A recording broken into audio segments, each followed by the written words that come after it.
You've crossed into Crimson Moon, where bonds run deeper than blood.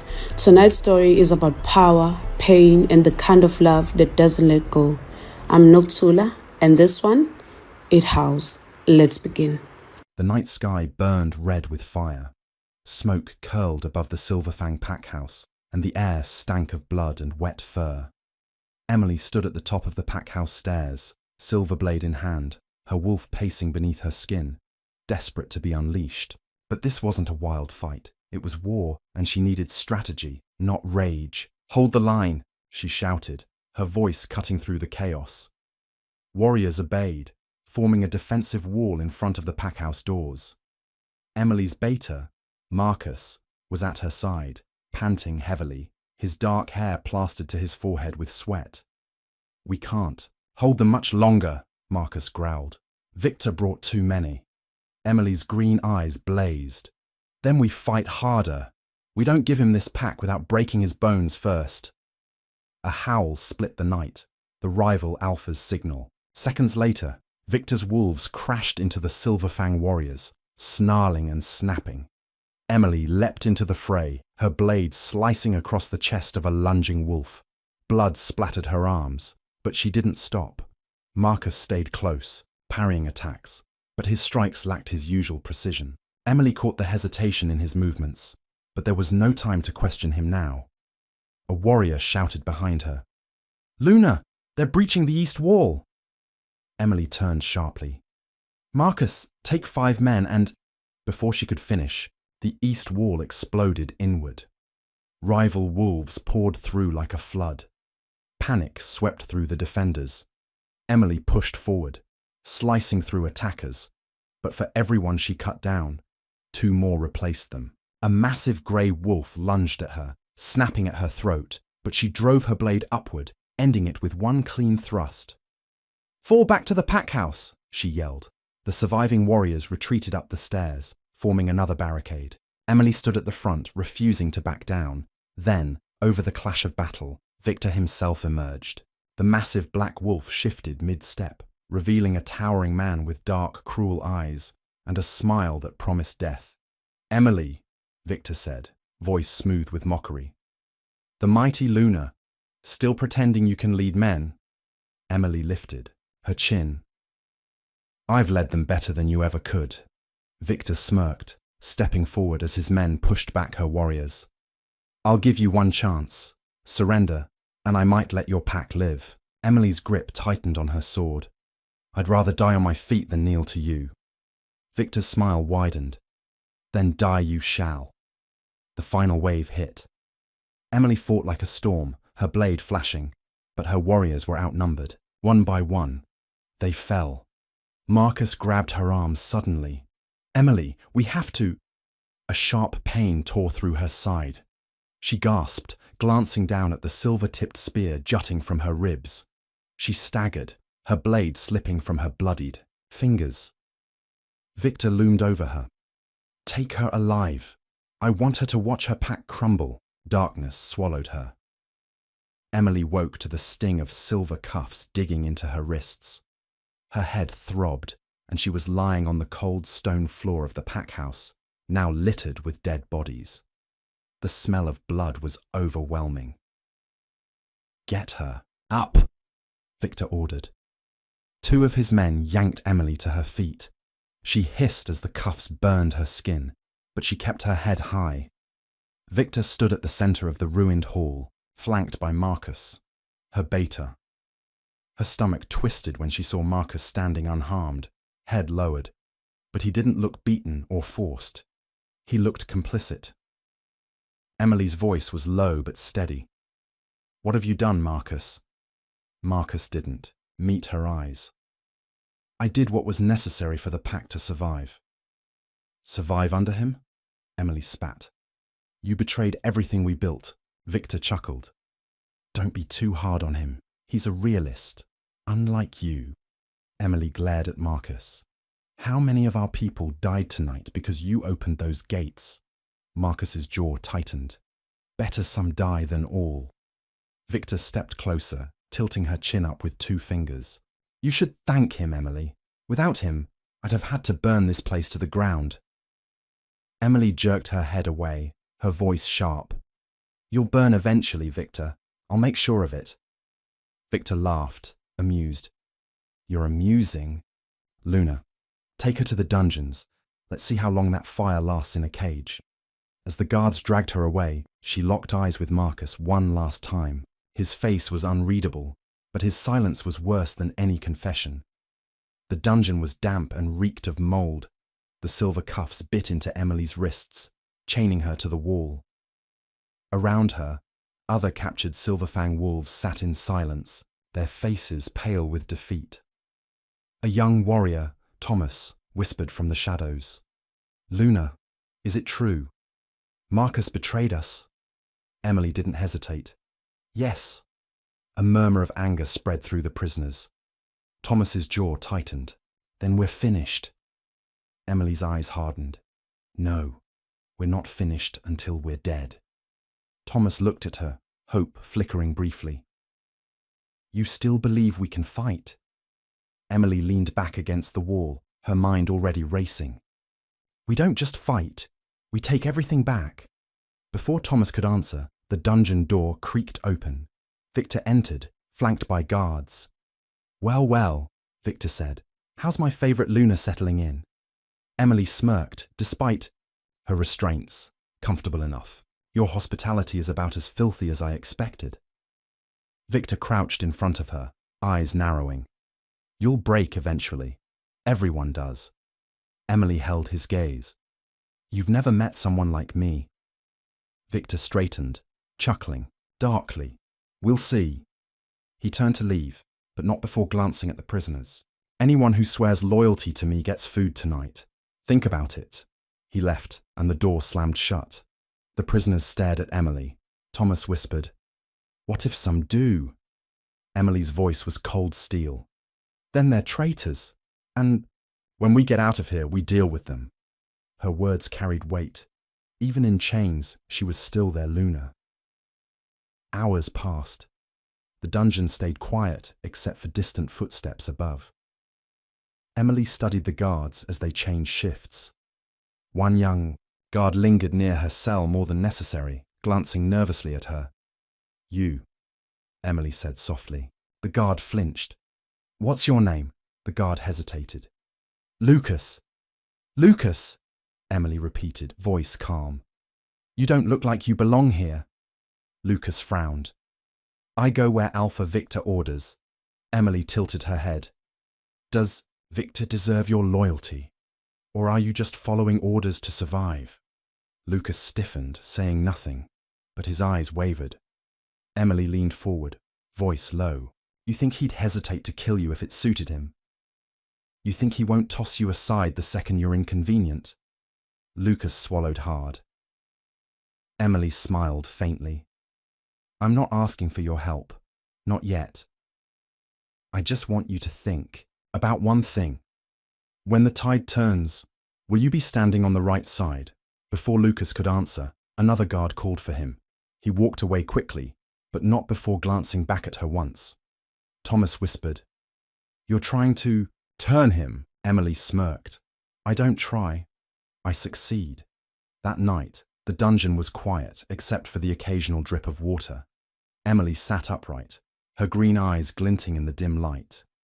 Listen to me, she whispered to the prisoners. We will get out. But you need to decide right now if you're willing to bleed for it. Thomas nodded instantly. Others hesitated, but one by one, heads turned toward her. Emily continued, voice steady. We don't wait for rescue. No one's coming. We free ourselves, and we tear Victor apart from the inside. An older warrior, Jonah, frowned. How? We're chained, barehanded. Emily smiled slightly. Every prison has cracks, and every man guarding us has a weakness. We find them, we use them.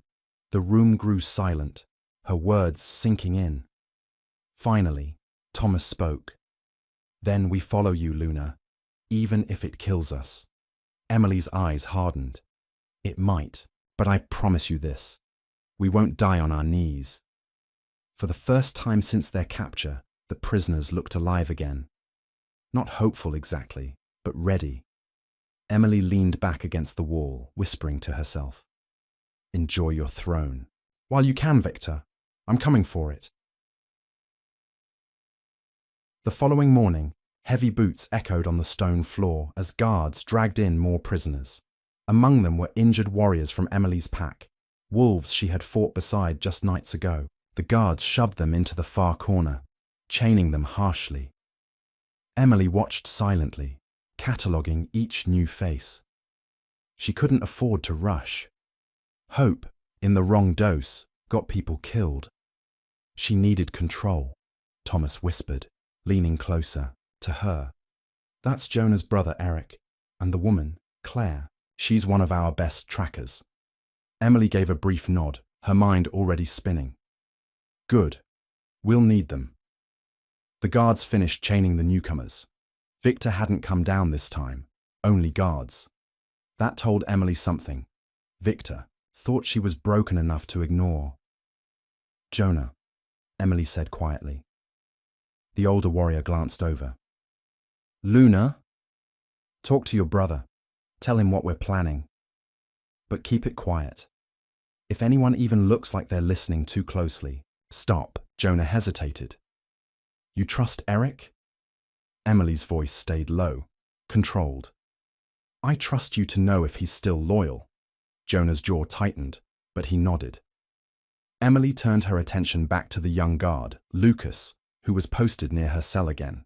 He kept his eyes down, pretending not to notice her, but his fingers drummed nervously against his spear. She spoke softly, just loud enough for him to hear. "Lucas." His head snapped up, startled. She didn't move closer. She didn't want to look desperate. "You thought about what I said?" Lucas glanced toward the other guard at the far end of the hall, then back at her. His voice was almost a whisper. "I can't talk."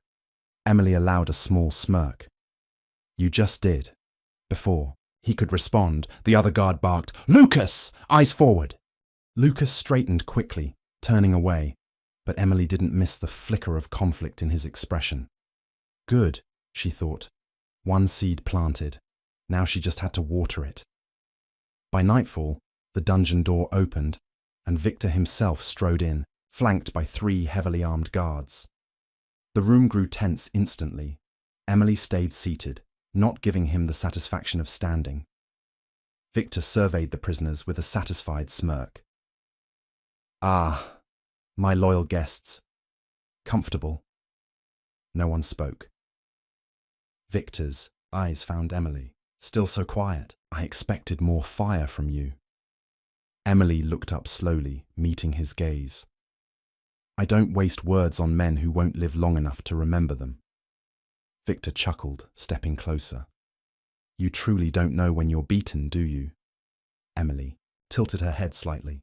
"Funny, I was about to say the same thing to you." Victor crouched in front of her, his hand gripping her chin. His claws pricked her skin lightly. "I could kill you right now." Emily's voice didn't waver. "Then do it. Or admit you're afraid of what I'll do if you don't."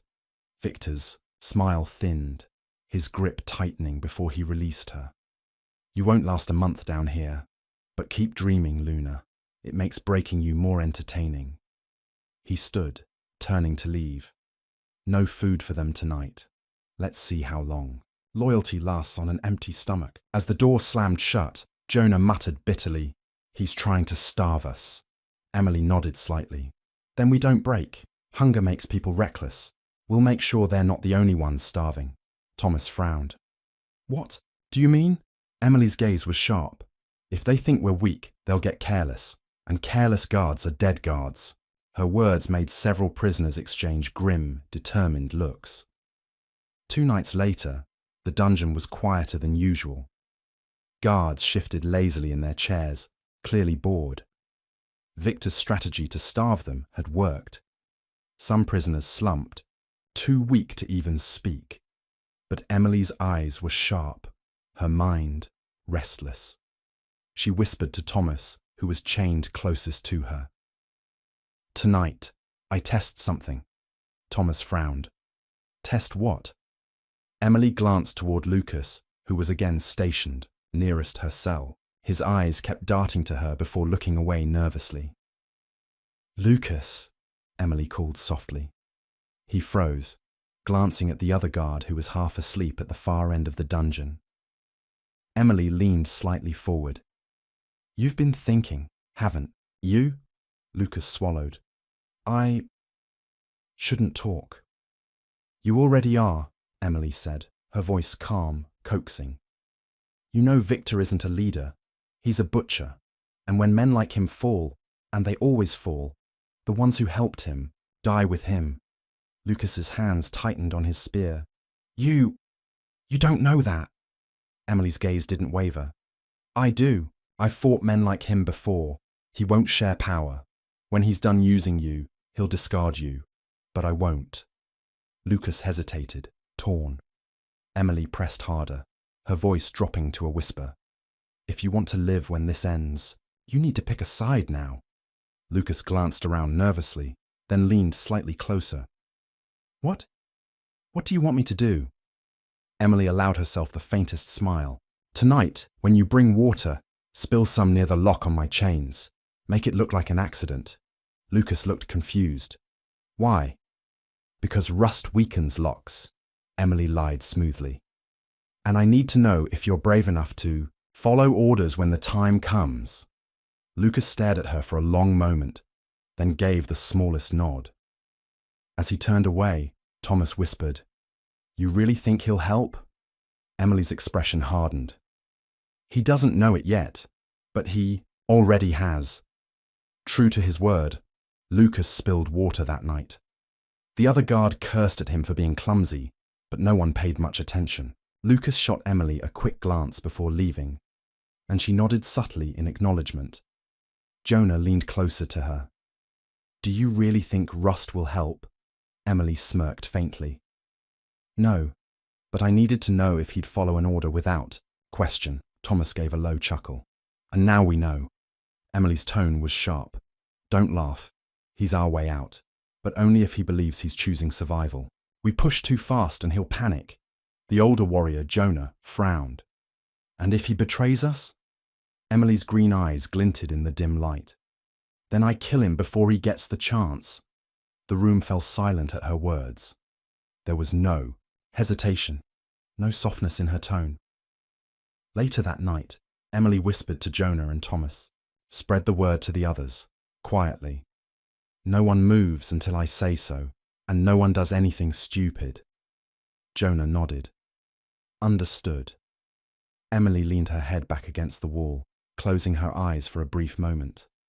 She didn't rest. She was already planning the next step. The next morning, Victor's men dragged in more food, tossing scraps to the prisoners. Some lunged for it, but Emily sat still, refusing to move. Her calm was deliberate. Everything she did now had to look controlled. Victor didn't show himself this time, but his absence didn't make her relax. She knew he was waiting, hoping starvation would weaken their resolve. After the guards left, Emily spoke softly but firmly to the prisoners. "Listen carefully. This doesn't end in a week or a month. It ends when I say it does. Until then, you follow my orders. No exceptions." Jonah nodded immediately. Thomas followed. Slowly, the others murmured their agreement.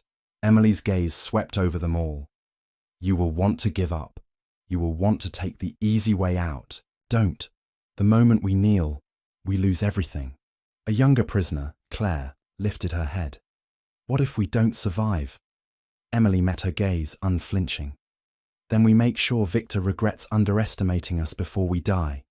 A murmur of grim approval spread through the prisoners. Emily leaned forward, voice cold and sharp. "From this moment, you are no longer Victor's prisoners. You are my soldiers. And soldiers don't break." For the first time, no one argued. No one even hesitated. They sat straighter, even those too weak to stand. Emily allowed herself a small, satisfied smile. The rebellion had begun, not with weapons, not with blood, but with loyalty sworn in silence. 3 days passed. Hunger gnawed at the prisoners. But Emily remained calm, forcing herself to eat only what was necessary to stay strong. Her leadership wasn't about words anymore. It was about showing control when everyone else felt powerless. She had spent every hour watching the guards' movements, memorizing shifts, habits, and weaknesses. Thomas sat beside her, whispering, "You've been staring at them for days. What are you seeing?" Emily's gaze didn't move. Patterns. The one on the far end, the older guard, sleeps during every third rotation. Lucas takes over when he does, which gives us a window. And the food deliveries. Only one guard carries the tray now, probably because Victor thinks we're too weak to try anything. Jonah, chained nearby, frowned. One guard isn't much, but we're still chained. Emily looked at him. Chains can be broken, guards can be manipulated. I'm not rushing, Jonah. We get one chance at this, and I won't waste it. At that moment, Lucas entered with 2 other guards to change shifts. Emily's gaze followed him briefly, then flicked away, careful not to draw attention. Lucas hesitated before passing her cell, his grip tightening on his spear. Emily spoke low enough that only he could hear. "Think about what I said, Lucas. When this ends, I can keep you alive. Victor won't." Lucas swallowed, glancing at her quickly before turning away. He didn't answer, but the fact that he hadn't reported her for talking was answer enough. Thomas muttered, "He's listening." Emily gave a small nod. Not enough yet, but he will. The following day brought an unexpected opportunity. During the morning food delivery, Hannah, the kitchen worker who had been spared by Victor because of her cooking skills, entered the dungeon with a tray. Emily's eyes narrowed slightly. Hannah's family had once served under Emily's leadership. She was no fighter, but she was loyal. As Hannah placed the tray near Jonah, Emily spoke quietly, almost casually. "Hannah, do you remember what I told you before the war started? That loyalty would keep you alive longer than fear ever could." Hannah froze, her hands trembling slightly as she placed the tray down. She didn't look at Emily, but her voice was soft. "I remember." Emily's tone stayed calm, measured. "I don't need much, just scraps. Metal, wire, anything." Hannah hesitated, her back still turned. "If they catch me..." "They won't," Emily interrupted. "You're careful. You always have been. You get me what I need, and I'll make sure you're free when this ends." Hannah glanced briefly at Emily, fear in her eyes, but also something else. Trust. She gave the smallest nod before leaving. As soon as the door closed, Thomas grinned slightly. "You think she'll actually do it?" Emily smirked faintly. She already agreed. She just hasn't realized it yet. That night, the prisoners sat quietly as usual, but Emily noticed the change.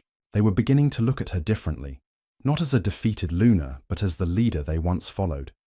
She kept her voice low, making it seem like casual conversation to the guards.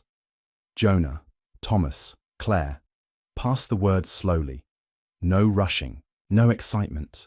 We prepare for movement, but we don't act until I say." Jonah nodded. "Understood." Thomas tilted his head toward Claire. "Think she's ready for this?" Claire's eyes were sharp despite her exhaustion. "I've tracked men through snowstorms, Thomas. I can handle sitting quietly in a cage."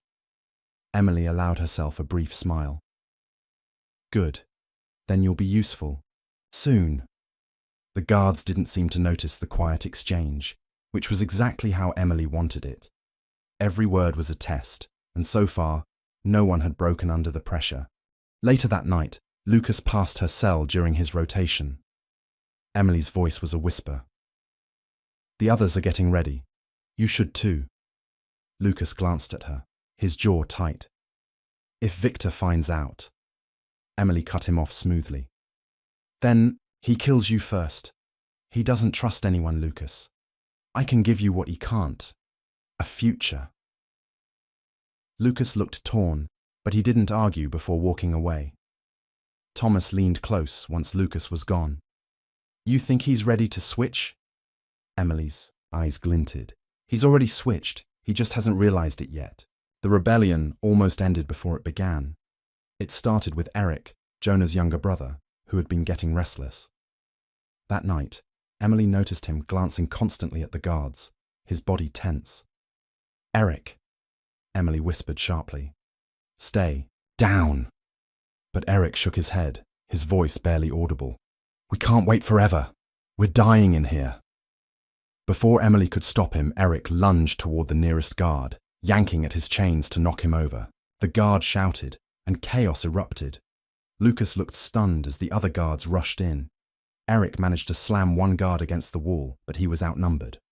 One of Victor's men drove a silver-tipped blade straight through Eric's chest.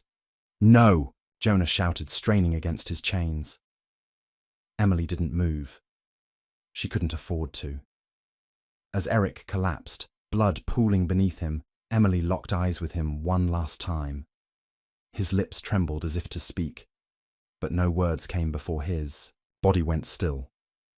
Victor himself entered moments later, his eyes gleaming with amusement. "Ah, rebellion already! I should have known." He looked at Emily directly. "This one was yours, wasn't he?" Emily's face was stone. "If he were mine, you wouldn't be standing." Victor laughed darkly. "Kill any others who try this. And make sure everyone here knows. Rebellion ends in death." The guards dragged Eric's body out, leaving silence behind. Jonah sat shaking, his jaw clenched, eyes wet with anger. Emily leaned closer to him, her voice low but firm. "Don't you dare lose control. Eric died because he was impatient. If you want justice, you stay alive long enough to take it." Jonah's eyes burned, but he nodded slowly. Emily sat back, her expression unreadable. "One mistake, that's all we get. No one else moves without my order. Understood?" Every prisoner nodded, silent but resolute. The next evening, Lucas lingered longer than usual by Emily's cell. His eyes darted nervously between her and the other guards. Finally, he spoke in a low whisper. "That man! Eric! He didn't deserve that." Emily's voice stayed calm. "No, he didn't. But that's what Victor does." "That's what I've been trying to tell you," Lucas swallowed hard. "You said you'd protect me if I helped you." Emily's eyes locked on his. "I don't make promises I can't keep, but you have to do exactly what I say. No hesitation." Lucas nodded slightly. "What do you need?" Emily leaned forward, her voice barely a breath. "Keys. Not all of them. Just to the supply room. There are tools there. Wolfsbane darts. Anything we can use. Bring me something small, something they won't notice missing at first." Lucas hesitated, glancing toward the other guard. "I could get killed for this." Emily's tone hardened. "You will get killed if you don't. Victor doesn't leave loose ends." Lucas looked at her for a long moment, then finally nodded once. "I'll do it." As he walked away, Thomas whispered, "You really think he'll pull through?" Emily leaned back against the wall, her expression cold and determined. "He doesn't have a choice anymore." For the first time since her capture, Emily felt the shift. Small, almost imperceptible, but real. The first crack in Victor's control had formed, and she was going to tear it wide open. Victor's laughter echoed from above the dungeon that evening, muffled through the stone ceiling. The smell of cooked meat wafted down, making the prisoners shift uncomfortably. Jonah clenched his fists, jaw tight. "He's throwing a feast while we starve." Emily sat calmly, her back against the cold wall. "Good. It means he's celebrating too soon. Men who think they've already won make mistakes." Thomas glanced at her. "What kind of mistakes?" Emily's green eyes gleamed. "Carelessness, overconfidence. He'll loosen security because he thinks we're broken." At that moment, the dungeon door opened, and 2 guards entered to distribute scraps of stale bread. Emily noted immediately that Victor hadn't sent his usual 3-man escort. Just 2. One of them was Lucas. He avoided looking directly at her, but she caught the subtle shift of his hand as he slid the tray closer to her cell than necessary. Beneath the bread, she spotted a tiny sliver of something metallic wrapped in cloth.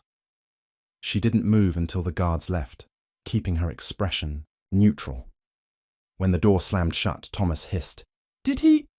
Emily waited until she was sure no one was listening. She then shifted the bread with her fingers, revealing the small piece of sharpened metal, no larger than a nail, but sharp enough to cut through leather straps or pry at weak locks.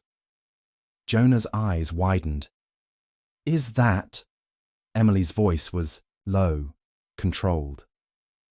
"A start." She wrapped it back in the cloth and tucked it under her ragged sleeve.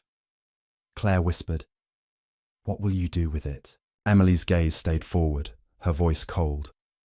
"Not much yet, but when the time comes, this will save lives." Above them, Victor's laughter roared again. Emily allowed herself the faintest smile. "Enjoy your banquet, Victor. Your last feast is coming sooner than you think." The following night, Emily put the metal shard to use. Not for escape, but for information. "Jonah," she said quietly, handing him the shard beneath the pretense of passing bread. "Use this to mark every guard rotation you can remember. Use scratches on the stone floor, where the shadows hide it." Jonah looked confused. "You want a map?" Emily nodded. "Every shift change, every pattern. We need to know this place better than Victor does."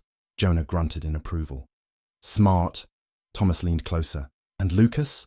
Emily's eyes flicked to where Lucas stood near the door, pretending to be uninterested in them. "He's part of this map too. He'll tell me which guards argue, which ones hate each other. Division is a weapon, and we're going to use it." That night, Lucas lingered by her cell again during shift change. Emily didn't waste time. "Tell me something useful," she whispered. Lucas hesitated, then spoke lowly. "Two guards hate each other, Garen and Royce. They barely talk without arguing." Emily's lips curved slightly. "Good. Feed that. Hate. Subtly. Little comments, misplaced orders, make them turn on each other." Lucas swallowed. "And if they find out it's me?" Emily's voice was sharp but quiet. "Then you play dumb. You're just a soldier doing what you're told, but make it convincing. Can you do that?" Lucas nodded reluctantly. "I'll try." Emily's eyes hardened. "Don't try, Lucas. Do it." As he walked away, Thomas whispered, "You're using him like a pawn."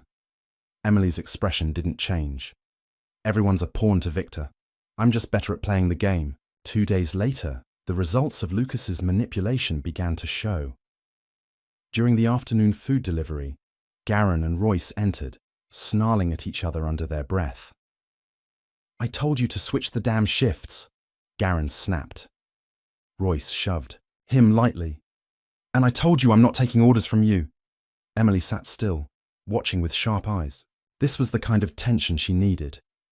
Lucas trailed behind them, face neutral, but when Garen glanced his way, Lucas added fuel with a simple mutter. "Victor won't like hearing you two can't handle basic orders." Royce rounded on him immediately. "Shut your mouth, kid." Lucas lowered his gaze as if cowed, but Emily caught the flicker of satisfaction in his expression. As the guards left, Jonah whispered, "You think they'll actually fight?" Emily's gaze didn't waver. "Not yet, but when they do, it'll be loud enough to cover anything we need to do." Thomas smirked. "So we wait for them to kill each other?" Emily shook her head. "We wait for the right distraction, not just any. One wrong move, and we all end up like Eric." The mention of Eric silenced them instantly. Emily's tone softened slightly. "He died because we moved too soon. We won't make that mistake again." Hannah returned the next evening with another tray of food. She kept her face neutral as she placed it near Emily, but Emily felt the weight of something heavier hidden beneath the bread. When the guards left, Emily carefully unwrapped it. Her heart tightened slightly at the sight. This time, Hannah had smuggled a thin strip of silver wire. Claire leaned closer. "You could unlock cuffs with that." Emily nodded. "Not yet, but soon." Thomas frowned. Why wait? We could start freeing people now. Emily's gaze was sharp. And what? Run blindly into a hall full of guards. We need timing, weapons, and chaos, Jonah asked quietly. And what do you plan to do with it first? Emily smirked faintly. Practice. Chains aren't the only things silver can cut through. That night, when the guards weren't watching, Emily worked quietly, testing the wire against the hinges of her shackles, learning how much pressure she needed to weaken them without snapping the wire. Jonah whispered, "You think you can break them?" Emily's green eyes glinted in the dim light. "When I'm ready, yes. And when I do, Victor's walls won't hold me." The first real act of rebellion came the next morning, but it wasn't part of Emily's plan. A young warrior named Mason, barely 20, snapped when the guards shoved him to the ground during food distribution. Before Emily could warn him, Mason lunged, tackling Royce to the ground. The other prisoners tensed, some pulling against their chains instinctively. Emily hissed, sharply, "Stay still," but Mason didn't listen. Royce yelled for help, and Garin rushed forward, swinging his weapon. Mason ducked the first strike and slammed his fist into Garin's jaw, knocking him back. But the fight was over fast. 3 other guards burst in and drove a blade straight, through Mason's chest. "Mason!" Thomas shouted, straining against his chains. Emily's eyes locked on Mason as his body hit the floor, blood pooling around him. He looked at her one last time, his lips parting as if to speak, but no words came before he went still. Victor entered moments later, smirking as he looked at the blood. Another fool who thought he could win. Emily stared up at him, her face calm, but her voice sharp. "Kill all the fools you want, Victor. You still can't kill the ones who are patient." Victor tilted his head, amused. "Patience won't save you, Luna." Emily held his gaze, unblinking. "It will destroy you." Victor smirked before turning away. "We'll see." As the guards dragged Mason's body out, Jonah whispered, voice breaking, "That's 2 now. Eric, Mason." Emily's voice was cold, but her eyes burned. "And they won't be the last. But their deaths will mean something when we finish this. I promise you that." Thomas leaned closer, his voice low. "You really think we'll win this?" Emily's tone was steel. "I don't think. I know. Because I don't fight battles I can't win." She looked at the silver wire hidden beneath her sleeve, her mind already moving ahead. Mason's death had cost them dearly, but it had also proven something important. Guards could bleed, and soon they would. Victor hadn't come down to the dungeons for 3 days. That told Emily 2 things. He thought the rebellion had been crushed after Mason's death, and he was busy tightening control elsewhere. Both were mistakes. She sat cross-legged against the wall, sharpening her plan as carefully as she might sharpen a blade. Jonah broke the silence first. "You're too quiet. That usually means trouble." Emily's green eyes flicked to him. "It means I'm listening. The guards have been arguing more often lately." Thomas gave a dry laugh. "That's thanks to Lucas. He's been slipping, comments whenever he can. Garin nearly punched Royce yesterday." Emily nodded slightly. "Good. We keep feeding that fire until it burns them." Claire shifted closer, her voice low. "When do we move? People are getting impatient again." Emily's gaze hardened. Impatience gets people killed. Mason proved that. Jonah looked down, jaw tight. Emily softened her tone just slightly. "But we're close. The moment we act, there's no turning back. So, we move only when every piece is in place." Lucas entered at that moment, carrying the water buckets. He glanced at Emily briefly, before kneeling to set them down. Emily's voice was soft but sharp, only for him. "Tell me what's happening upstairs." Lucas kept his head low. "Victor's been drinking more. He's convinced the rebellion's broken. Garin and Royce are being reassigned to opposite rotations because of their fights." Emily's lips curved in a satisfied smirk. Perfect. That means new guards. Fresh, undisciplined, easier to manipulate. Lucas swallowed. You sound like you've already won. Emily's gaze locked on his. I don't sound like it, Lucas. I plan for it. That night, when the guards switched, rotations, Emily made her first physical move. Jonah sat closest to her, pretending to rest as Emily carefully pulled the silver wire from her sleeve. Her fingers moved slowly, testing the tension against the lock on her shackles. Thomas whispered, "Can you do it?" Emily didn't look at him. Quiet. Minutes stretched painfully long, but finally, the lock clicked faintly, loosening around her wrist. Emily didn't remove the shackle completely. She only loosened it enough that she could slip free when the time came. Jonah's eyes widened. "You did it." Emily shook her head. "Not yet. If the guards notice too soon, we're finished." She retightened the shackle slightly, making sure it looked secure. Then she tucked the wire back into her sleeve. Thomas frowned. "Why not free everyone now?" Emily's tone was calm but firm. "Because one loose chain doesn't win a war. Timing does." Above them, muffled footsteps echoed, and Emily looked up. "And when the right moment comes, I'll cut every chain in this room." The following day, Emily's plan to sow division bore fruit. During food distribution, raised voices echoed from the hallway before the guards even entered. Garen and Royce were shouting at each other again, ignoring Lucas's attempts to calm them. "Don't tell me how to do my job, Garen," Royce snapped. "You're the one who left the storeroom unlocked yesterday," Garen barked back. Emily tilted her head, watching them argue as they entered. "Interesting," she murmured softly. Lucas glanced at her briefly, a flicker of nervousness in his eyes.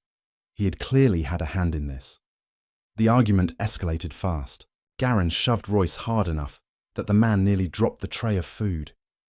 Emily's voice carried just enough to reach them. Victor must be proud, letting his men act like children. Both men turned to glare at her. Royce snarled, "Shut your mouth, Luna."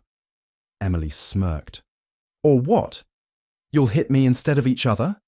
At least that would take some courage." Garen growled, stepping closer to her cell, but Royce grabbed his arm. "Don't touch her. Victor said she's not to be harmed." "Then maybe Victor's wrong," Garen muttered. Emily tilted her head, voice calm. "Funny. It sounds like you don't respect your alpha very much, Garen." Garen stiffened, realizing what she'd implied. Royce's eyes narrowed at him. "Maybe you don't." As the two men began arguing again, Emily leaned back, satisfied. Division had a way of spreading like rot. Jonah whispered, "You're going to get one of them killed." Emily's tone was cold. "Exactly." The fight she had been waiting for finally came the next morning. Shouts erupted in the hall before the dungeon door even opened. Emily listened closely, catching snippets of words. "You think you're better than me, Royce? At least I'm not a dog who bows to every order." Then the sound of fists hitting flesh echoed through the corridor. The door slammed open as Garen stormed inside, blood dripping from his lip. Royce followed seconds later, his knuckles red. Victor's orders had been clear, but rage overruled obedience. Garen turned suddenly and punched Royce hard enough to send him sprawling to the floor. The other guard rushed to break them apart, but in the chaos, no one noticed Lucas slipping closer to Emily's cell. He crouched, whispering quickly, "I can open the storeroom tonight, only for a few minutes. You'll need to move fast." Emily nodded once, her voice low but commanding. "Good. Make sure the fight lasts long enough to cover you.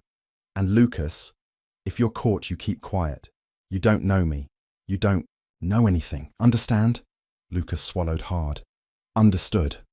As the guards dragged Garen and Royce out still yelling, Thomas whispered, "This is it, isn't it? Tonight," Emily's green eyes glinted, "not the full rebellion, but tonight we get our weapons." That night the dungeon was eerily quiet, except for the drip of water. Emily sat perfectly still until she heard the faintest creak of the door. Lucas slipped in, his face pale with nerves. He held a small cloth bundle under his arm. "Only 5 minutes," he whispered. "If they notice I'm gone," Emily cut him off. "Then they'll find you dead before you talk. Hand it." "Over." Lucas passed her the bundle through the bars. Emily unwrapped it carefully, revealing exactly what she needed: wolfsbane darts, a small blade, and 2 pieces of sturdy rope. Thomas's eyes widened. "Hannah really got you that?" Emily nodded. "She's risking as much as Lucas now. But this—" She held up one of the darts. "This is the first real weapon we've had." Lucas shifted nervously. "What now?" Emily tucked the bundle beneath her rags.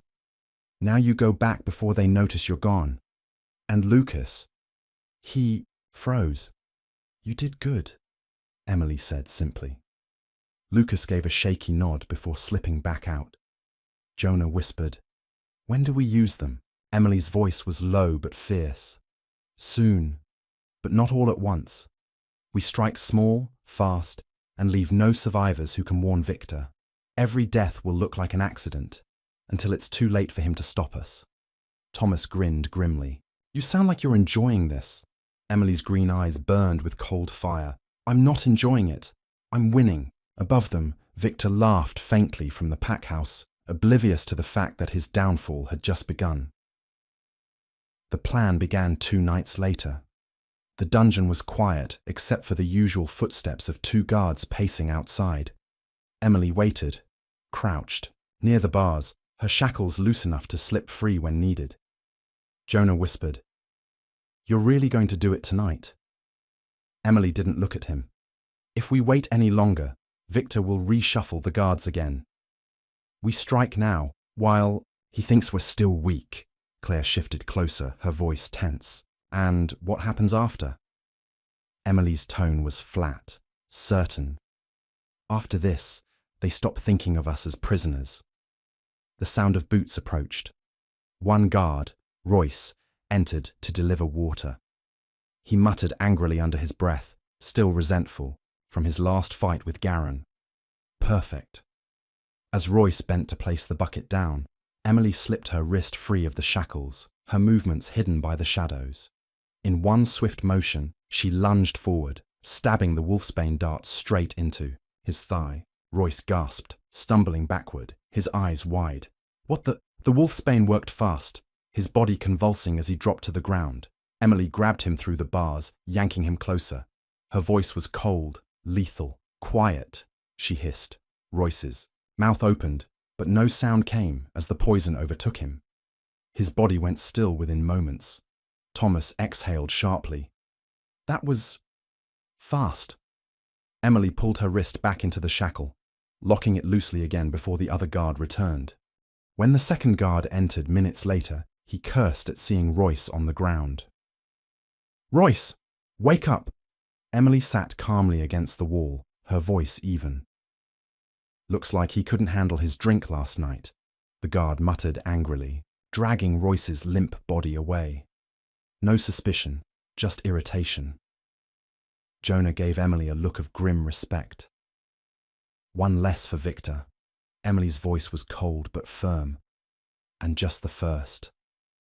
The next morning, the tension in the dungeon was obvious. 2 new guards replaced Royce's shift, both on edge. One of them muttered, "I told you wolfsbane poisoning doesn't just happen. Someone's messing with us." Garen scoffed.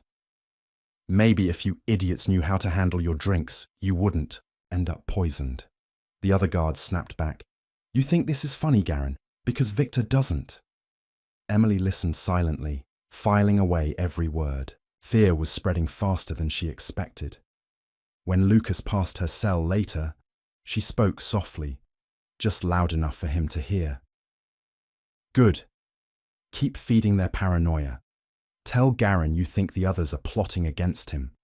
Tell the others. Garen's talking to Victor about punishing them. Let them tear each other apart." Lucas hesitated. "That's dangerous. If they start accusing each other..." Emily's voice cut him off. "That's exactly what I want." As Lucas left, Thomas whispered, "You're turning them on each other." Emily's green eyes were sharp. Victor controls through fear. We'll use that same fear against him. 2 nights later, Emily's manipulation paid off. Shouts erupted outside the dungeon. 2 guards argued loudly, their voices carrying through the stone walls. "You're lying, Garen." "I'm not. Victor told me to report any of you who couldn't. Be trusted." The fight escalated fast. A loud crash echoed, followed by the sound of a body slamming into the wall. Then silence. Moments later, the door swung open, and Lucas slipped inside quickly. His voice was urgent. "One of them's dead. Garen snapped and killed him. The others are panicking." Jonah's jaw tightened. "Victor's going to notice." Emily nodded. "Good. The more paranoid he gets, the more mistakes he makes." Lucas swallowed hard. "What do I do now?" Emily's tone was sharp. "Act scared. Pretend you're worried they'll accuse you next. Fear keeps you invisible." Lucas nodded quickly and left before the other guards could suspect anything. Thomas gave Emily a look. "That's 2 dead guards without us even lifting a blade." Emily smirked faintly. "Sometimes the best weapon is letting them kill each other for you." Victor finally returned to the dungeon that evening, his expression darker than Emily had ever seen. He strode straight to her cell, eyes burning. "3 of my men are dead." "You wouldn't know anything about that, would you?" Emily sat calmly, unflinching. "If they're killing each other, maybe you should train them better." Victor slammed a hand against the bars, his claws scraping the metal. "Don't play games with me, Luna. I know you're behind this." Emily leaned forward slightly, her voice cold. "If I were behind it, Victor, you wouldn't be standing here." Victor's jaw tightened. "You think you're clever? Don't you? You're still my prisoner." Emily's smirk was razor sharp. For now, Victor growled low in his throat but didn't strike her. Instead, he turned to the guards. "Double the rotations. Anyone who steps out of line loses their head. I don't care who." As he left, Thomas muttered, "He's rattled." Emily's eyes gleamed. And a rattled man makes desperate choices. That's when we strike hardest. That night, Emily called a quiet meeting among the prisoners when the guards switched shifts. Her voice was low but firm. The first phase worked, Victor's losing control of his men, but now we move to phase 2. Claire leaned forward, her eyes sharp. "What's phase 2? Emily pulled the wolfsbane darts from her sleeve, passing 2 to Jonah and 1 to Claire. "Target only when it's quiet and when no one's watching. 1 dart, 1 guard. Make it look like an accident. No bodies left where Victor can see patterns." Thomas frowned. "And what about us? We're still chained." Emily held up the silver wire. "Not for much longer. The night Victor replaces his men again will be our night. We'll cut the chains, take their weapons, and burn this place to the ground." Jonah's voice was grim but determined. "And if we die trying," Emily's green eyes burned with unshakable resolve, "then we die taking him with us. But I didn't survive this long to die here. We will win." The prisoners nodded, their faces hardened with resolve. Emily leaned back against the wall, tightening the wire in her hands. "The spark's already lit. All we need now is the fire." Above them, muffled footsteps echoed as Victor paced angrily, in his office, completely unaware that his prison had already become his battlefield. Emily waited until the second night after Victor tightened security. 2 guards now patrolled every hallway, and Lucas had warned her that Victor had replaced half his men with fresh recruits. Perfect. Fresh recruits panicked faster. Emily sat cross-legged as usual, pretending to be deep in thought. When the newest guard passed, she subtly tapped her fingers against the stone 3 times, Jonah's signal. Jonah tensed but didn't move until the guard turned his back. Then, with calculated precision, he flicked his wolfsbane dart through the bars, striking. "The man's calf." The guard staggered, yelping. "What the—" Before he could call for help, his body seized up and he collapsed to the ground. The second guard spun around in shock, kneeling beside him. Ryan, what's wrong?" Emily acted fast. "Help him, fool!" she shouted, voice sharp with mock panic. The second guard panicked, trying to lift his companion, shouting for someone to bring a healer. Within minutes, other guards rushed in, carrying Ryan's limp body away. The scene looked chaotic, but not suspicious. Just another accident. When the dungeon door slammed shut again, Thomas grinned. That's 4 dead, and still no one suspects us. Emily's expression stayed cold. Good. But we need more chaos before we move. One dart at a time won't win us this war. Claire, sitting opposite her, nodded. Then we make it louder next time. Emily's green eyes glinted. Exactly. Soon, we won't be whispering anymore. Lucas slipped into the dungeon during the next shift change, his face pale and tense. Emily studied him immediately. What's wrong? Lucas glanced nervously at the door. Victor's getting suspicious. He's accusing everyone. Garen almost got executed this morning after accusing another guard of poisoning the food. Emily tilted her head. And what about you? Did he question you? Lucas swallowed. Not yet, but if anyone talks... Emily cut him off sharply. No one will talk. Because no one knows except you and me. Lucas leaned closer, whispering urgently. You have to move soon, Emily. Victor's doubling security again tomorrow. If he locks this place down completely... Emily's tone stayed calm. Then we move before he does. Tonight.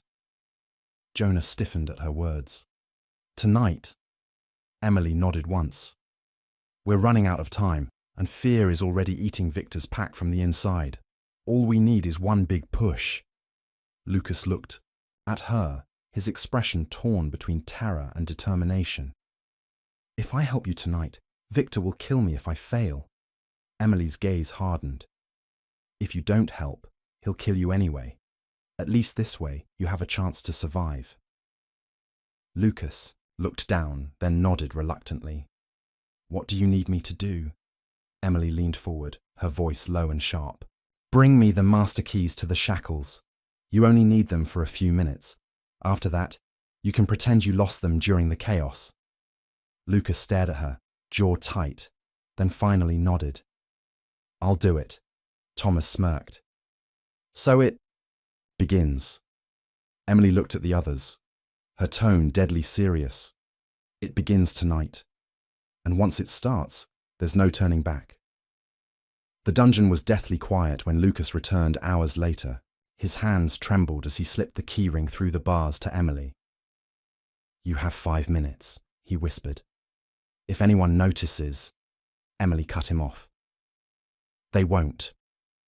With quick, precise movements, she unlocked her shackles first, slipping free of them completely for the first time in weeks. The weight lifted from her wrists felt strange, almost foreign, but she didn't pause to savor it. She tossed the keys to Jonah, who unlocked himself next, then passed them to Thomas, then Claire. One by one, the prisoners freed themselves, their faces alight with grim determination. Thomas whispered, rubbing his sore wrists. I never thought I'd feel air on my arms again. Emily's voice was sharp. Don't celebrate yet. We're not out. She tucked the wolfsbane darts into her ragged belt and handed the small blade to Claire. Aim for throats. Quick, silent kills only. We can't risk alerting the whole fortress yet. Lucas's voice was tight with fear. Once you leave this room, you're on your own. Emily met his gaze. You've done enough. Stay quiet. Stay alive. If we win, I'll keep my promise. Lucas nodded quickly, retreating to his post as Emily motioned for the others to follow. The rebellion had begun. Emily led the way out of the dungeon, moving like a shadow despite her weakened state. Jonah followed close behind, gripping a stolen dagger, while Claire kept to the rear, blade ready. The first guard they encountered was young, half asleep, leaning against the wall. Emily didn't hesitate. She moved behind him swiftly and slit his throat in one clean motion, catching his body before it hit the ground. Jonah stared for a second, swallowing hard, before dragging the body into a dark corner. Your first kill? Emily asked quietly, handing him another blade. Jonah shook his head grimly. First in chains, maybe, but I'm not hesitating again. The group moved quickly through the narrow corridors, taking out 2 more guards in silence. Claire proved efficient, driving her blade straight through a guard's chest without flinching.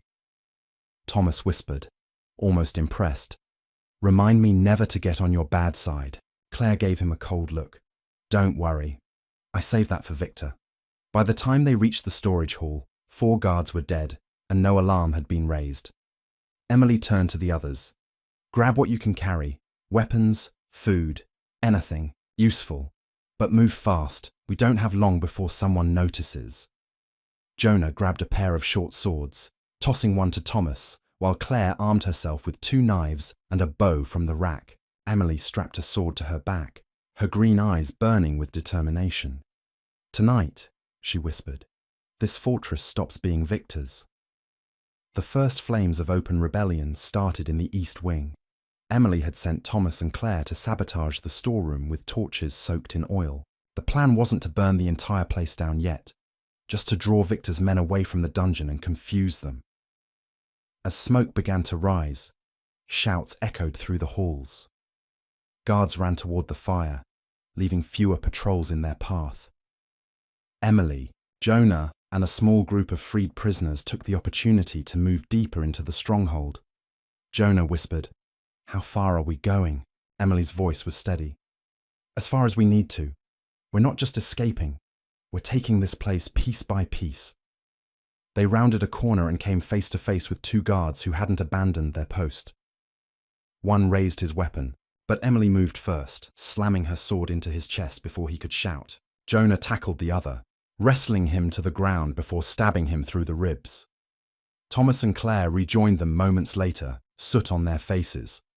Thomas grinned. "The fire's spreading faster than we thought. Victor's going to panic when he sees it." Emily's expression was sharp, calculated. "Good. Panic makes men sloppy. Tonight, we move like ghosts. But tomorrow..." Her eyes burned with fire. "Tomorrow, we stop hiding." As they moved through the smoke-filled halls, the sounds of chaos grew louder. Guards shouted, flames crackled, and Victor's fortress, the heart of his power, was beginning to crumble from the inside.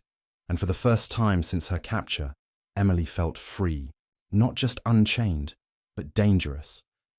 The rebellion was no longer a whisper in the dark. It was a storm. Smoke thickened the halls, curling around the stone corridors like a living thing.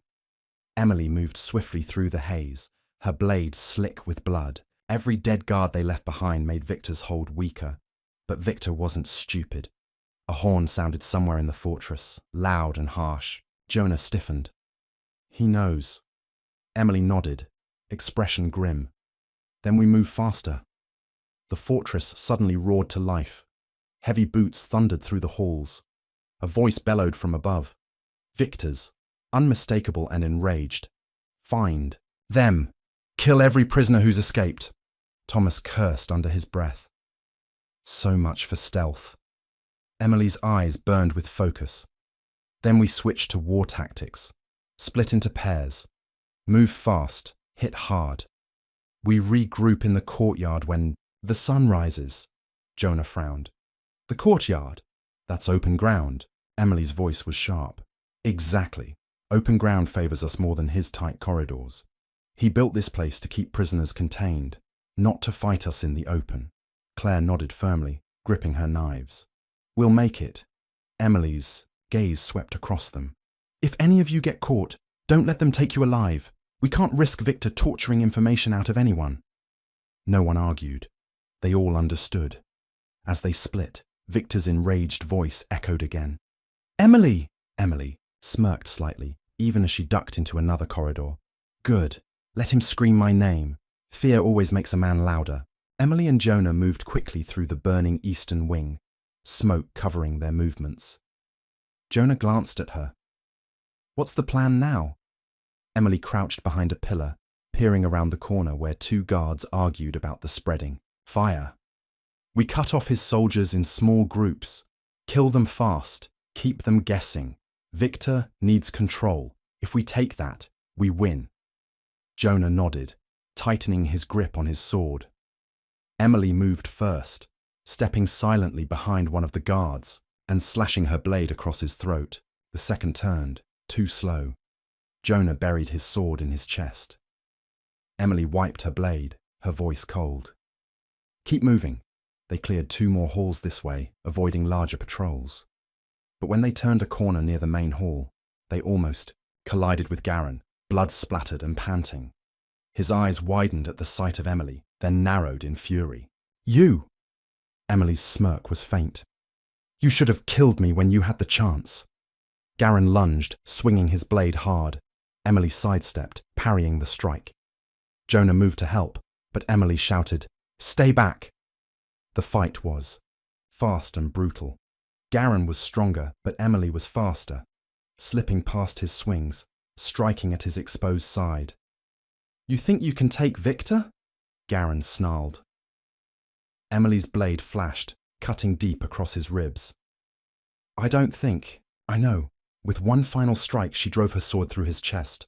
Garen's eyes widened in shock before he collapsed to the floor. Jonah stared at the body. One less for Victor. Emily crouched briefly, checking Garen's belt. She pulled free a ring of keys and tossed them to Jonah. Good. Now we can free more prisoners. Using Garen's keys, Emily and Jonah worked their way back through the dungeon cells that hadn't been unlocked yet. Smoke and chaos had left many guards distracted, making it easier than expected. One by one, they freed more prisoners, men and women who had been starved, beaten, humiliated. Their eyes burned with the same hatred that fueled Emily. Thomas appeared, minutes later, dragging another freed prisoner behind him. His face was smudged with soot, but his grin was feral. I brought reinforcements. Claire followed, her knives bloody. The west wing's almost clear. Victor's losing ground. Emily nodded, stepping onto an overturned table to address the growing group of rebels. Victor built this place to make us weak, she said, her voice carrying over the crackle of flames. He thought we'd break. But tonight we take everything he's stolen. We fight for every friend who died in these chains, and we don't stop until he's bleeding on his own floor. The prisoners roared in response, gripping their stolen weapons tighter. Emily jumped down, looking to Thomas and Claire. Take half of them and cut off his soldiers from the main gate. No one leaves. Jonah and I will push toward the courtyard. Claire nodded. We'll meet you there, Thomas smirked. Save Victor for me, will you? Emily's eyes burned. He's mine. By the time Emily and Jonah reached the courtyard, dawn was breaking, painting the sky in shades of blood and fire. Smoke curled up from the burning wings of the fortress. Victor was already there, standing at the center with a dozen of his most loyal warriors. His eyes locked on Emily as she stepped into the open. Finally, Victor growled, You've caused enough chaos. Time to end this. Emily stepped forward, sword at her side. You're right, it ends today, but not for me. Victor laughed, cold and sharp. You think you can beat me? You're just one woman, Emily smirked. And you're just one man. The difference is, I'm not alone. At her signal, Thomas and Claire burst into the courtyard from opposite sides with the freed prisoners behind them. Weapons clashed as Victor's warriors turned to fight, chaos erupting instantly. Emily moved through the fight like a predator, cutting down anyone who stood in her way. Jonah fought beside her, his sword swinging with brutal precision. Across the courtyard, Claire buried a blade into a warrior's throat, while Thomas slammed another to the ground, breaking his neck. Victor roared in rage, cutting down 2 of his own fallen men to get to Emily. Finally, the 2 stood face to face. Victor smirked darkly. I should have killed you the first day I chained you. Emily raised her sword. You should have, but you didn't, and now it's too late. They clashed. Victor fought like the beast he was, feral, powerful, his strikes heavy enough to shatter stone. Emily dodged, parried, each movement precise. Jonah tried to move closer, but Emily shouted without looking, Stay out of this! The fight was brutal. Victor's blade slashed across Emily's arm, drawing blood, but she didn't falter. She used his strength against him, turning his heavy swings into openings. Victor snarled, driving her back. You were never strong enough to lead. You were just lucky. Emily blocked his strike, twisting her blade, forcing his weapon aside. Her green eyes burned with fury. I led because I was smarter than men like you, and that's why you're going to die. With one swift move, she ducked under his neck swing, driving her sword upward through his chest. Victor froze, eyes wide, a choked sound escaping his throat. Emily stepped closer, twisting the blade deeper. Her voice was cold as ice. This is for every life you stole. Victor collapsed to his knees, blood pooling beneath him. Emily pulled her blade free, watching as his body hit the ground. Silence fell across the courtyard. Jonah approached slowly, his voice low. It's over. Emily looked around at the fortress, smoke rising, bodies scattered. Not yet. We finish this by tearing down everything he built. No more cages, no more chains. The prisoners raised their weapons, roaring in victory. Emily stood tall, bloodied, but unbroken. For the first time, she wasn't just a Luna in chains. She was the Luna who had shattered them. The fires died slowly. Smoke still clung to the courtyard like a ghost refusing to leave. Emily stood at the heart of the ruin, staring at Victor's corpse. Around her, bodies littered the stone. Guards, rebels, wolves from both sides. Jonah leaned against a wall, wrapping a blood-soaked cloth around his forearm. We won. Why doesn't it feel like it? Emily didn't answer at first. Her eyes stayed locked on the flames. Because this was only the fight to take it back. Now we have to survive what's left. Thomas approached from the west wing. We've cleared every hall. Survivors are either dead, in hiding, or surrendered. The ones who surrendered, what do we do with them? Claire stepped beside him, her face hard. We hang them. They served Victor. Emily turned to face them. Some did, but some obeyed out of fear. We don't become what he was. Claire's mouth twisted. You're giving them mercy. I'm giving them a choice, Emily said. They lay down their weapons and swear loyalty to the new order, or they leave, alive but nameless. They ever return with blades, we end them. Thomas exchanged a look with Claire, then nodded slowly. All right, but we'll need someone watching them, always. Emily gave a single nod, then assigned the watchers. Claire didn't argue, but her gaze was wary. The fire in her hadn't dulled since Mason's death. Emily noticed. She never forgot. For days, they worked, clearing bodies, disarming traps, locking down Victor's war rooms and supply stores. Jonah oversaw the prison reconstruction, replacing the iron cages with proper holding rooms. No torture, he insisted. If we keep prisoners, it's for justice, not cruelty. Emily backed him publicly. But in private, she kept her own list. The worst of Victor's lieutenants, the ones who ordered executions, beatings, forced labor. They weren't given trials. They were eliminated. Quietly, Claire came to her after the second one disappeared. You're handling them yourself, aren't you? Emily met her gaze. I am. You're not even asking us? I'm not risking someone hesitating. Claire hesitated now, staring at her for a long moment. Then, I'll help you. Emily blinked. You hated me for not stopping. Mason, I still do, Claire said, but I hate them more. They worked together that night. No emotion, no noise. One man, one blade. Silence. On the 5th day after the uprising, Lucas returned to the war room, nervous, jittery. Emily studied him as he gave his report. Northern scouts are seeing movement. Could be what's left of Victor's allies, or opportunists. Jonah folded his arms. If they think this place is weak now, they'll try to take it. Emily nodded. Then, we show them we're not weak. But Claire was frowning. She stepped closer to Lucas. Where'd you hear that? Lucas flinched. One of the scouts told me. Which one? He hesitated. That was all Emily needed. She moved fast, slamming her palm against the war table and drawing a blade from her belt. "You've been feeding information." Lucas stepped back. "Wait, I helped you. I risked everything." "You bought yourself a chance," Emily said, "and you used it to spy." Thomas entered the room armed. "One of our runners just found a message, written in code, buried near the riverbank. It's addressed to the Ravager pack." Claire drew her knife. They were Victor's allies. Lucas backed against the wall. "I didn't send it. I swear." Jonah looked at Emily. "What do we do?" Emily didn't hesitate. "Tie him. Gag him. Tomorrow, we send his body back to the Ravagers. Let them know what happens to spies." Lucas screamed, but no one listened. At dusk, Emily gathered the survivors in the courtyard. She stood on the broken stone steps, blood-stained and barefoot. Her blade was at her side, not raised, not hidden.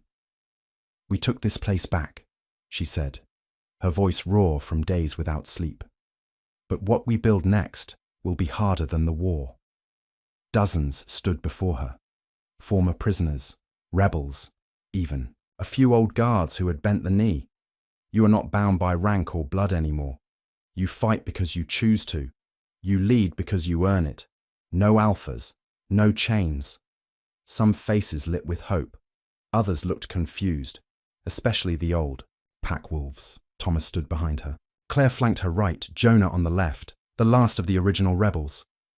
"I won't rule you," Emily said, "but I will protect what we've built. If anyone threatens it, they will face all of us, as one." The crowd murmured, but no. One stepped forward to challenge her. Then Claire raised her blade.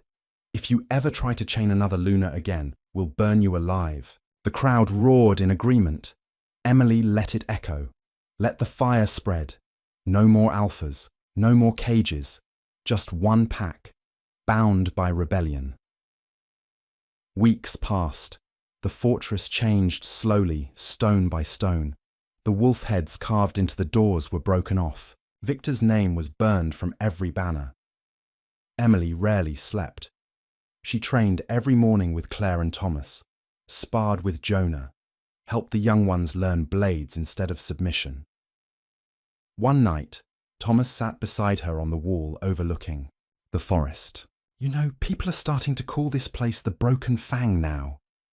Emily raised an eyebrow. "Fitting.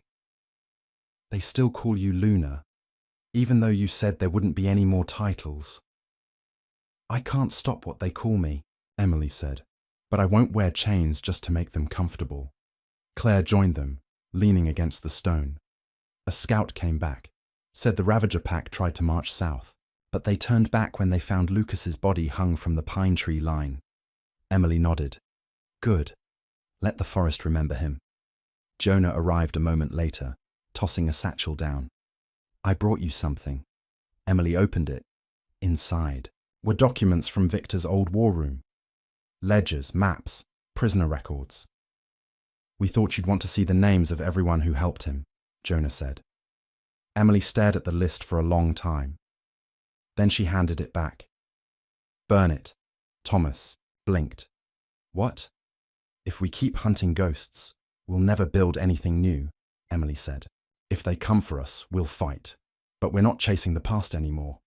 Claire grinned. "The Luna forgives." "No," Emily said, standing tall. "The Luna rebuilds."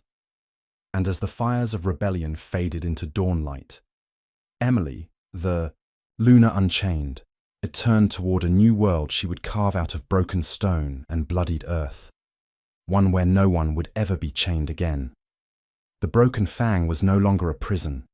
It was a fortress of rebels. But peace was never absolute. Thomas stormed into the war hall, his boots echoing against the stone. "We've got trouble. A faction of Victor's old men is gathering in the south wing. They're demanding leadership, traditional leadership." Emily looked up from the maps she was studying. "Traditional?" Thomas's expression was grim. "They're calling you unfit, saying a Luna has no right to lead without an alpha." Claire, who was sharpening her knives nearby, gave a humorless laugh. "Let me guess, they volunteered one of their own." Thomas nodded. "Garrick. He was one of Victor's lieutenants. Claims he's next in line by blood. Jonah entered at that moment, already armed. You want me to take a team and silence them before this gets ugly? Emily shook her head. No, I'll face him. If we kill him in secret, they'll just whisper rebellion later. We settle this in the open. Claire tilted her head. You're going to challenge him. Emily's green eyes were hard as steel. No, I'm going to show them why Victor fell. The courtyard was full by dusk. Garrick stood tall at the centre, broad-shouldered, scarred, with arrogance written across his face. You've fooled these people long enough, he said loudly, turning to the crowd. A Luna's place is at an alpha's side, not in his seat. Victor may have been harsh, but he was strong, and strength keeps us alive. Emily stepped forward, unarmed. Strength without honour gets men like Victor killed. But you know that, don't you, Garrick? You were one of the first to run when the fires rose, the crowd murmured. Garrick's face darkened.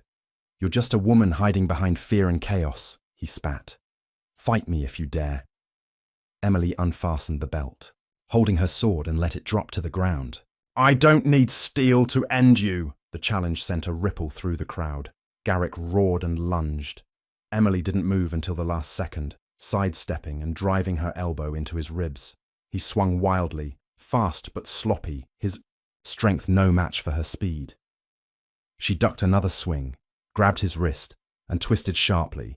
His own momentum snapped his arm with a loud crack. Garrick howled in pain. Emily swept his legs, slamming him to the ground. She crouched over him, voice low but carrying through the courtyard. This is the strength you want to follow. A man who can't even keep his balance. Garrick spat blood, trying to rise. Emily drove her knee into his chest, pinning him. Yield, she demanded. Never, he growled. Emily's expression didn't change as she twisted his broken arm until the bone tore through skin. His scream echoed against the stone walls. Yield, she repeated. Finally, gasping, he choked out. I yield! Emily stood, stepping back. Take him to the cells! If he tries again, burn his name from this place! The crowd roared, not with fear, but with respect.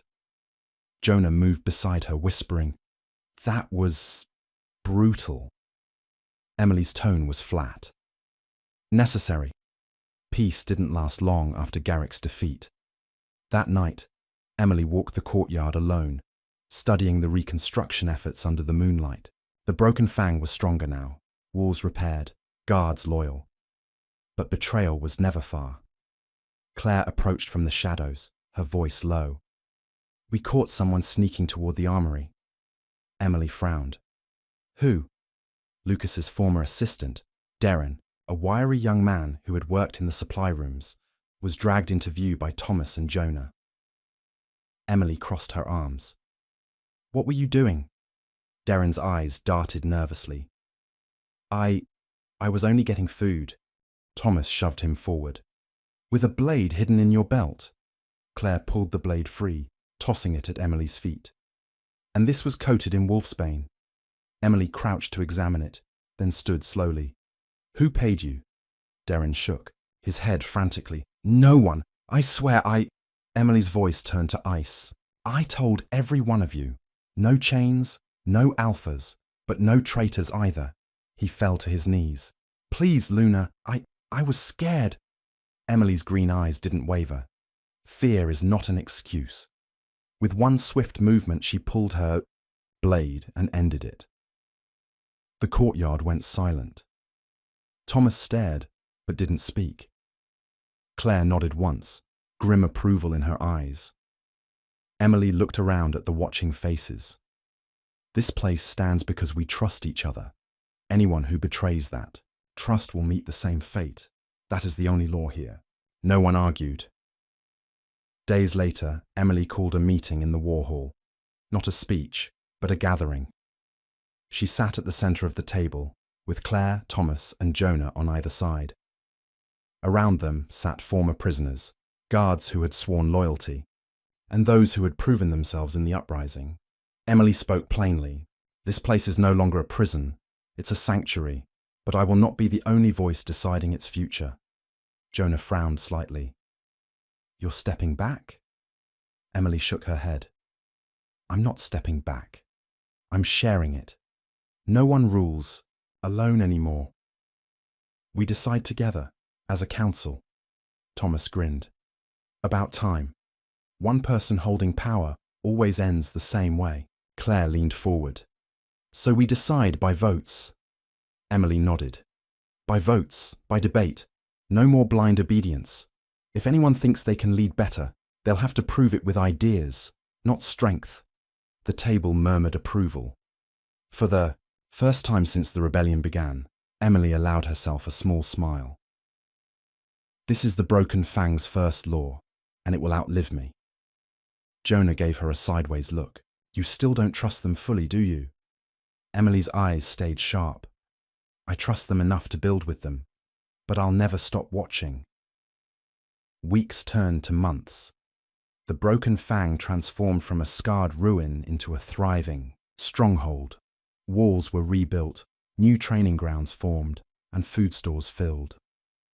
One evening, Emily stood on the battlements, the sunset casting gold across her face. Claire joined her, arms folded. It's strange, Claire said. Feels almost peaceful. Emily didn't take her eyes off the horizon. Peace doesn't last, but if we can keep it for a while, it's worth it. Thomas appeared with Jonah, both leaning against the stone. Thomas grinned. You know, people still call you Luna, even though you keep saying we're all equals. Emily smirked faintly. Let them. A name doesn't chain me. Jonah nodded. You've changed everything, Emily. No one thought you'd survive, let alone lead. Emily's green eyes stayed fixed on the horizon. I didn't survive to lead. I survived to make sure no one ever goes through what we did. The four of them stood in silence for a long moment, watching the sun sink behind the mountains. Finally, Claire broke it. So, what now? Emily turned, her eyes sharp and unyielding. Now we build something no alpha would dare destroy, and if anyone tries, Thomas smirked, we'll burn them down. Emily allowed herself a rare, genuine smile. The Luna, who once wore chains, was now the Luna who had shattered them. Forever. And the world, for the first time, feared a woman who refused to kneel.